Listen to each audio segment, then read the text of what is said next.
When you actually have a gun and have the chance to resist with that gun, you're even more likely to get shot. 10 out of 10 times, the right move is to climb out a window, right? I think having a gun, you having your gun by your bed, makes you more likely in like 8 out of 10 situations to grab your gun and then go check it out. And that's what puts you in more danger. Maybe that 6 weeks of training puts that in the back of their mind where you're stuck in your room and you're pointing your gun at your bedroom door because you heard a sound, and now it ticks in your mind like, hey, I could just hop out my window and be gone. And then now you're a lot safer than you could have been. If somebody tries to rob grandma, there's nothing that grandma can do other than a gun. Like, if grandma doesn't have a gun in her house, she's just an open target. No, I understand. There's nothing she can do. I understand. My pushback to that is that I don't know if pulling a gun makes grandma safer. Now, I understand in terms of, does she want to protect her stuff? And I think that's a decision any person can and should be able to make, given that, you know, being able to make that choice doesn't cause them to be a danger in society to others. But I think grandma should have the ability to make, if she wants to risk her life to save her TV, go ahead. I don't think pulling a gun, grandma pulling a gun, makes her safer if she's getting robbed. I think giving the robber whatever he wants makes grandma safer. I don't know. How many shootouts do you think grandma wins with a robber is what I'm asking, essentially, right? Yeah, probably almost 100%. I mean, if she has a gun in close vicinity and they go into that house and she's ready with a gun, those robbers are fucked. You know, you're in a self-defense situation. You're being robbed and you pull out a gun. How often does that really go bad? I'm pretty sure it's a pretty low percentage. Yeah, so I actually do have, and again, this is, you know, you were good faith with me, I'll be good faith with you. It's not the largest study. I think it's like 700 people. I linked it so I always let people, they can look at it themselves. Yeah. Okay. I think it's like 700 people. It's also kind of old, but it showed that those who have the chance to resist, their likelihood of being shot actually goes up. Like, when you actually have a gun and have the chance to resist with that gun, you're even more likely to get shot. But again, small sample size, all of that. So I'm not saying this is like, you know, causative for sure, but I do think that there at least is a conversation to be had about, is it more psychologically you're going to feel safer having this, or is it actually going to make you safer in any given situation? I think the argument I'm more sympathetic to is that people should be able to have the choice to risk their lives for their possessions. That, I get it. If you want to do that, whatever. Safer, I don't know if I buy that. For me, the problem I have with your argument is that you kind of assume that there's some sort of like foreknowledge. Like, the way I have my gun,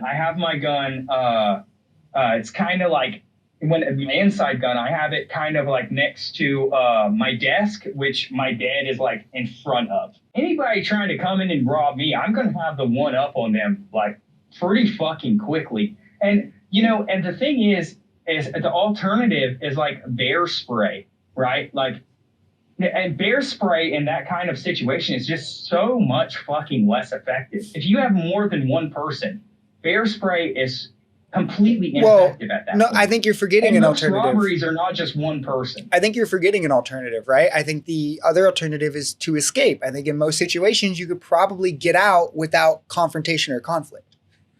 Oh, man, but my house only has a front door. And this is anecdotal. I only have a front door. I don't have any other doors. That sounds like a fire hazard, brother. Well, I mean, that's the same with any apartment complex or anything. You oftentimes you only have one door. True, but there's windows and such. I guess I get if you're saying like apartment, you're on. Oh, yeah. I mean, I do have windows in my house. I mean. Right. I would think this is the conversation I often have with libertarians, because I'm not like anti-gun. I'm more typically we get the disagreement on safety. Yeah. I typically get the disagreement more on safety. I'm not bought into guns make you safer.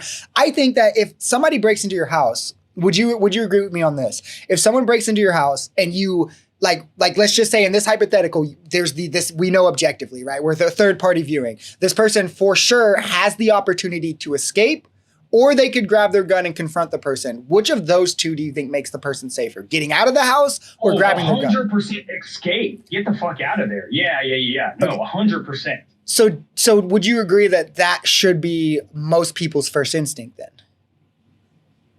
Yeah, I mean, it should be, but I think the problem with that again is like that assumes foreknowledge. Like at night, if somebody's in your house, you don't know what's going on. Well, I mean, like, You don't know if some guy's there to like butt rape you or if some guy's there just to take your TV. You have no clue. No, I agree. But like in the situation you said, right, where you wake up, you hear a sound at your door, at your front door. I would think in that situation, 10 out of 10 times, the right move is to climb out a window, right?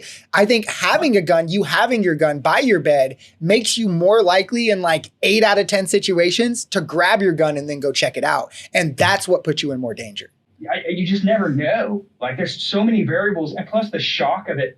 I don't know. I think I probably agree with you. I'm talking in circles here, but I think I probably agree with you. A lot of times you would want to try to get out of there. It's just, it kind of feels like that's not an option most of the time when you're in that situation. Whenever I envision this, I always envision me holding the gun.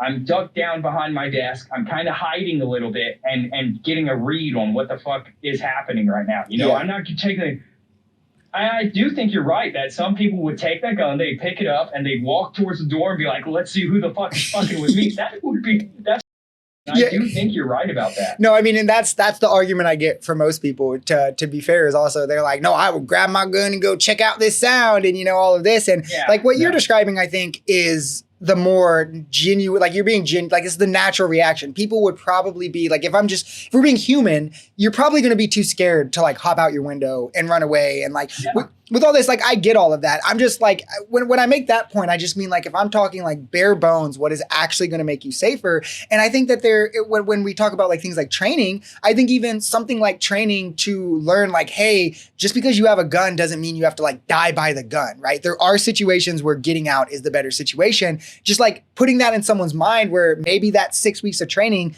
puts that in the back of their mind where you're stuck in your room and you're pointing your gun at your bedroom door because you heard a sound and now it ticks in your mind like, hey, I could just hop out my window and be gone. And then now you're a lot safer than you could have been.